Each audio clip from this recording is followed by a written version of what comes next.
कक्षा 8वीं विज्ञान ब्रिज कोर्स कृति पत्रिका 5। इसमें हम पोषण, प्रकाश संश्लेषण, वनस्पतियों की परिवहन व्यवस्था और नाइट्रोजन का स्थिरीकरण ये घटक समझ कर लेंगे। सबसे पहले पोषण की परिभाषा। सजीवों द्वारा पोषण तत्व ग्रहण करके उनका उपयोग करने की प्रक्रिया को पोषण कहते हैं। इसकी क्या आवश्यकता है? तो कार्य करने हेतु ऊर्जा की आपूर्ति करना, शरीर की वृद्धि और विकास, कोशिकाओं की झीझन दूर करना और ऊतकों की देखभाल करना, बीमारियों का प्रतिकार करके शरीर को रोगों से बचाना, इसके लिए पोषण की आवश्यकता होती है। पोषण के दो प्रकार हैं, स्वयंपोषी पोषण और परपोषी पोषण। स्वयंपोषी पोषण, कुछ सजीव अपना भोजन स्वयं बनाते हैं और उससे अपना पोषण करते हैं। ये जो पोषण पद्धति है इसे ही स्वयंपोषी पोषण कहते हैं। परपोषी पोषण, पोषण की जिस विधि में एक सजीव को अन्य सजीवों जैसे वनस्पति या फिर प्राणियों पर निर्भर रहना पड़ता है, उसे परपोषी पोषण कहते हैं। प्रकाश संश्लेषण, वनस्पतियों की वृद्धि के लिए भोजन की आवश्यकता होती है। वे अपना भोजन स्वयं तैयार करती है। वनस्पतियां जमीन में स्थित पानी, पोषक तत्व और हवा में उपस्थित कार्बन डाइऑक्साइड का उपयोग करके पर्णहरित और सूर्य प्रकाश इसकी सहायता से भोजन बनाती है। इस प्रक्रिया को क्या कहते हैं? प्रकाश संश्लेषण कहते हैं। जैसे प्रकाश संश्लेषण की रासायनिक अभिक्रिया हम यहाँ पर देख रहे हैं। कार्बन डाइऑक्साइड प्लस पानी, इससे अन्न यानी ग्लूकोज तैयार होता है और ऑक्सीजन उत्सर्जित होता है। वनस्पति प्रकाश ऊर्जा का रूपांतरण रासायनिक ऊर्जा में करती है और इस ऊर्जा का भंडारण भोजन के रूप में करती है। इस प्रक्रिया में ऑक्सीजन उत्सर्जित होता है। यहाँ पर हम पर्णहरिम, जहाँ पर ये प्रकाश संश्लेषण की प्रक्रिया होती है, तो पर्णहरिम की आकृति देख रहे हैं। हरित लवक जिसे हम कहते हैं, ये पत्तों में होता है। वनस्पतियां प्रकाश ऊर्जा का रूपांतरण रासायनिक ऊर्जा में करती है और इस ऊर्जा का भंडारण भोजन के रूप में करती है। जड़ जमीन से पानी और लवणों को अवशोषित करती है तथा पानी और क्षार को पत्तियों तक पहुंचाता है। पत्तियों में स्थित सूक्ष्म छिद्रों द्वारा हवा की कार्बन डाइऑक्साइड ग्रहण की जाती है। इन छिद्रों को पर्णरंध्र कहते हैं।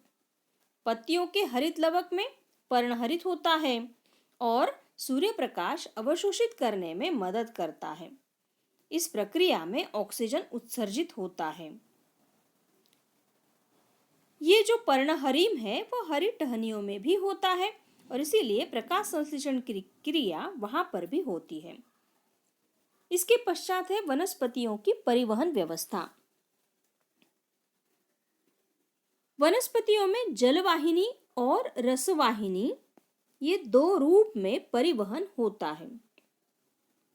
जड़ों से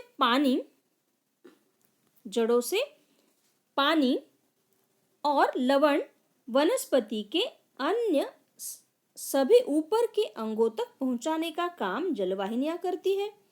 प्रकाश संश्लेषण द्वारा पत्तियों में तैयार हुआ अन्न वनस्पति के अन्य अंगों के उपयोग और भंडारण हेतु लेकर जाने का कार्य रसवाहिनियां करती है और इस प्रकार की परिवहन व्यवस्था होने पर भी वनस्पतियों में स्वतंत्र पाचन संस्थान और उत्सर्जन संस्थान नहीं पाए जाते।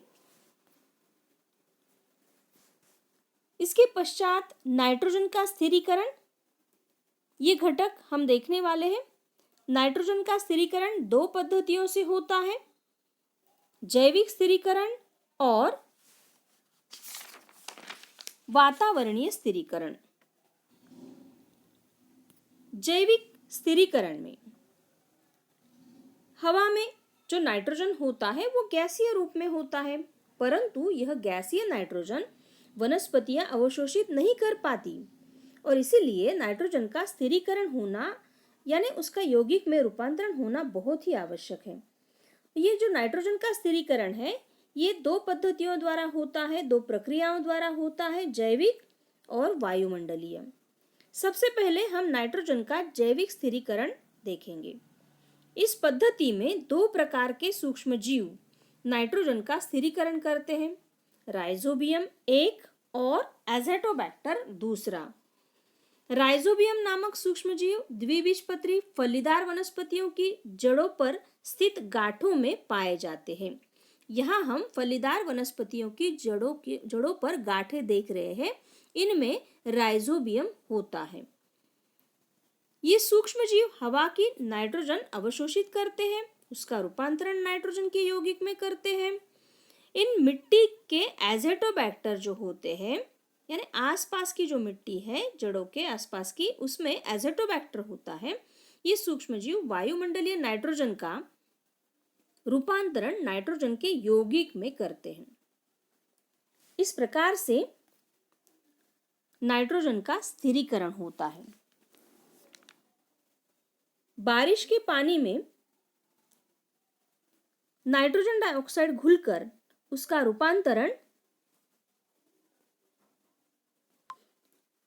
रूपांतरण नाइट्रिक अम्ल में बनता है। अब देखो नाइट्रोजन का वातावरणीय स्थिरीकरण किस प्रकार से होता है। बारिश के मौसम में जब बिजली चमकती है तब हवा की नाइट्रोजन का रासायनिक संयोग होकर नाइट्रिक ऑक्साइड बनता है, उसका पुनः ऑक्सीकरण होकर नाइट्रोजन डाइऑक्साइड बनता है। बारिश के पानी में ये जो नाइट्रोजन डाइऑक्साइड है वो घुलकर नाइट्रिक अम्ल बनता है और यही नाइट्रिक अम्ल वर्षा के जल के साथ जमीन पर आ जाता है। इस यौगिक रूप में नाइट्रोजन का उपयोग वनस्पतियां अपनी वृद्धि के लिए करती है।